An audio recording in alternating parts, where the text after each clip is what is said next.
And speaking of green bones, mga kapuso, isa sa mga naging inspirasyon ng pelikula ay yung Tree of Hope.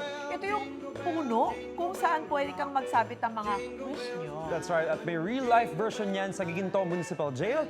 At ang wishes ng mga kapuso nating PDL, posibleng magkatotoo. Uy, Shy, ano ba ang mga hiling nila?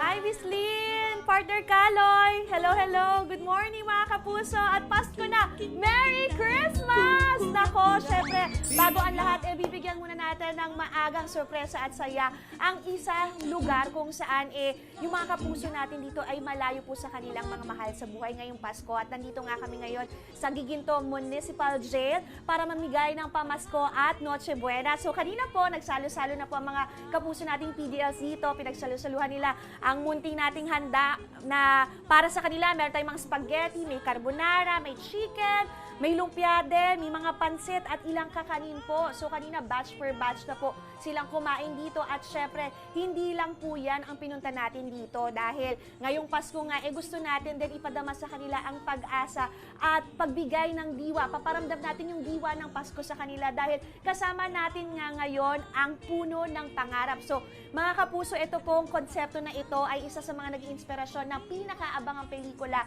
sa MMFF na Green Bones. Nako, napakagandang pelikula, napanood ko na po. Dapat nyo pong panoodin yan kasama ang inyong pamilya. At going back nga po, binigyan po natin ng chance yung mga kapuso nating PDLs dito na magsulat ng kanilang mga kahilingan at isabit sa kanilang Wishmas tree, yung kanilang mga hiling at bibigyan nga natin katuparan yan ngayon. Siyempre dito ang unang hirit para bigyan katuparan ng kanilang mga hiling at ilan nga sa mga nababasa ko dito, ayan, may mga hygiene kits ako na nakikita pang araw-araw ko po gamit. Ayan, may mga shorts po, may mga perfume, meron dito mga gatas para sa kanilang mga anak. So ngayon, sisimulan na natin yan. Sagot na po ng unang hirit yung mga hiling nyo na yan. So ito, umpisahan na natin dito sa taas ng Christmas tree. Ang hiling niya po ay soap and bread, pati grocery. So sino po kaya to? D1? Ayan, okay. Number 20, ayan sir.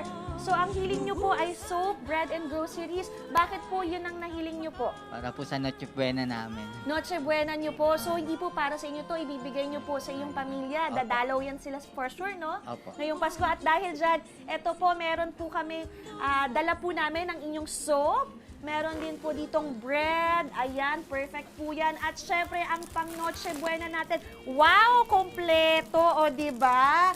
Napakarami. Ano pong masasabi nyo? Maraming salamat po sa unang hirit. Natupad po ang aming wish. Ayun, Merry Christmas! Merry Christmas. Ayan, syempre, ito may pangalawa pa tayo dito.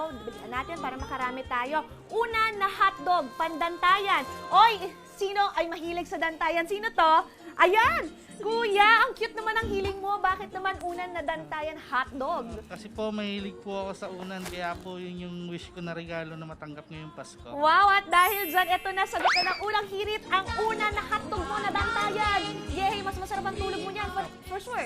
Maraming salamat po sa unang hirit na pagbigyan po nila ng aming mga simpleng kahilingan dito sa loob ng piitan ngayong Pasko. Ayun, Merry Christmas po. Ito pa, may next din po tayo dito mula sa ating Wishmas Tree, chinelas, pabango at sabon. Kanino po to? Okay, hi sir, bakit po yan? Para kanino po ang ano natin? Chinelas po. Kasi po, malapit na po kasi akong lumaya eh. Bale, magiging simbolo po siya ng gagamitin ko pa sa unang hakbang. Siya po yung magiging simbolo ng aking unang pagbabago. Wow, grabe naman. Na-touch naman ako doon. Congratulations, tatay. At nilulook forward yan for sure ng pamilya. At for sure, magpapasko na. Sobrang masaya sila sa news po na yan. Kaya ito po para sa inyo. Napakaganda naman po. At patingin nga po, pwede natin buksan. Ayan. Wow! Ayan, sige po, pakita po natin. Meron po siyang tsinelas, sabon at perfume. Gagamitin niya nga daw po para sa kanyang unang hakbang towards sa pagbabago. Napakaganda naman po nun. Merry Christmas po. Ito po ang next po natin, rice and groceries. Sino po ang nagsulat nito? Ayun, si Tatay. Tatay! Bakit po ito ang nasulat niyo? Para kanino po ito? Ang dagdag po sa everyday needs po namin sa dorm. Dito po, sa loob po. Ayan po. Dahil po dyan, ayan, meron po kayong rice at syempre, eto po, grocery package po. Merry Christmas po. Ano pong masasabi po? Maraming salamat po sa inyo at sa unang Yung isa. Okay, ayan, so ayan po, meron na po tayong mga nabigyan mamaya, itutuloy pa po natin yan dahil eto pa po ha, karamihan po sa mga nakita ko na kasulat dito ay hygiene kits daw po ang kailangan nila. Kaya naman eto po, sagot na po ng unang hirit yan. Ayan po, para po sa inyo, hygiene kits po. Merry Christmas for sure, magagamit nyo po ito sa araw-araw ninyo. Munting ano lang po, munting regalo para sa lahat.